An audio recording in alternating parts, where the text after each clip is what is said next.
মাদ্রাসায় দিছি আমি লস করি নাই। কেউ যদি বিরোধিতা করে থাকে মাদ্রাসায় পড়ে কি লাভ হবে, খোদার কসম হয় অন্ধ,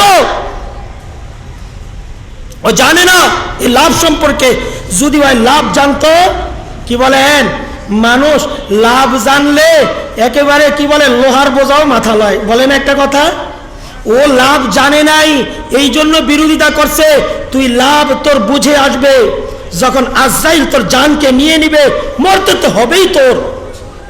জান তোর যখন বের হয়ে যাবে তখন বুঝে আসবে এই হাফেজে কোরআনের বাবার কি দাম, হাফেজে কোরআনের মায়ের কি দাম, হাফেজে কোরআন এ কোরআনওয়ালা এই ওলামা এ এলেমওয়ালার কি দাম।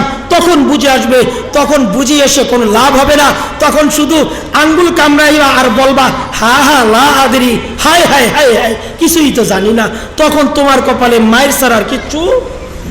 এই জন্য আলহামদুলিল্লাহ আমার সম্পদ মাদ্রাসায় আমরা দিছি। আমার সম্পদ কি অর্জন হইতেছে, আমি কি কি অর্জন করলাম। আমার নাবালেগ বাচ্চা, ছোট ছোট বাচ্চা মাদ্রাসায় আছে, একটু দেখি তারা কি অর্জন করতেছে, তাহলে আমার দিলে ভালো লাগবে। লাগবে কিনা কি বলেন? শুধু দেখবো এরকমটা না, এই বাচ্চারা যে আমলগুলো করে দেখাবে, ওই আমলগুলো যদি আমার জানা না থাকে, কিছু মাসালা বলবে, মাসালা না জানা থাকলে শিখে নিব। কি বলেন? নামাজ দেখাবে, নামাজ না জানলে নামাজ শিখে নিব। কোরআন পড়বে, আমি মিলাবো।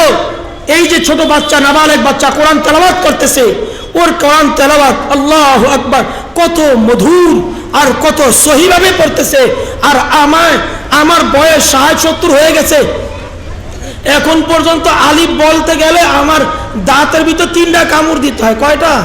3টা কামড় দিতে হয়। আর এতটুক নাবালেগ বাচ্চা কত সুন্দর সুবহানাল্লাহ পুরো কোরআন হেফজ করে ফেলছে। আজকে দেখবেন, আজকে আমরা তাদেরকে সম্মানের তাজ পরাবো ইনশাআল্লাহ। আজকে তাদের মাথায় আজকে আমরা সম্মানের তাজ পরাবো, যেভাবে আল্লাহ রাব্বুল ইজ্জত হাফেজে কোরআনের বাবা মার মাথায় সম্মানের তাজ পরাবে, আমরাও ইনশাআল্লাহ হাফেজে কোরআন ছোট ছোট বাচ্চাদের মাথায় ইনশাআল্লাহ সম্মানের তাজ পরাবো ইনশাআল্লাহ। দেখবেন ইজ্জত কাকে। এই জন্য এগুলো দেখবো, এখান থেকে শিক্ষা অর্জন করবো না ইনশাআল্লাহ। সুন্দর করে দেখব এবং শিখব। এই বাচ্চারা যে আমলগুলো করবে, এটা আপনাদেরকে এই জন্য দেখাবে কিছু যেন অর্জন করা যায়। বাচ্চাদের থেকেও শিক্ষা অর্জন করব। আমি বড় হয়ে কিছুই পারলাম না।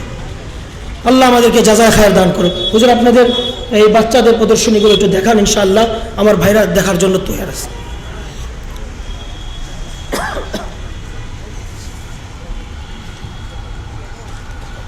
উপস্থিতি হুজুর এতক্ষণ যা বললেন, বাচ্চারা মাদ্রাসায় এসে কি শিখে কি পড়ালেখা করে, তার কিছু সামান্য আমরা আপনাদের সামনে পেশ করব।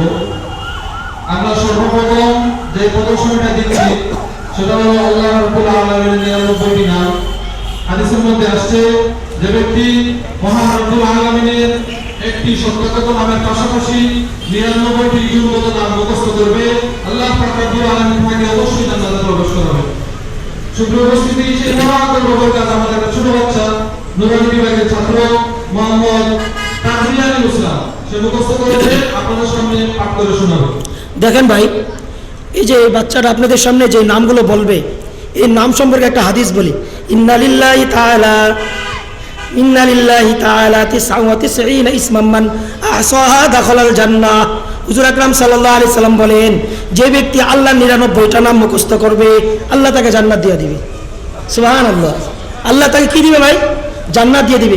এই বাচ্চার মুখে শোনেন, আমরা আমাদেরকে মিলাই বাচ্চার সাথে। বলো। আসসালামু আলাইকুম ওয়া রাহমাতুল্লাহি ওয়া বারাকাতুহু। নাহমাদুহু ওয়া নুসাল্লি আলা রাসূলিল কারীম। قال الله تعالى ولله الأسماء الحسنى فادعوه بها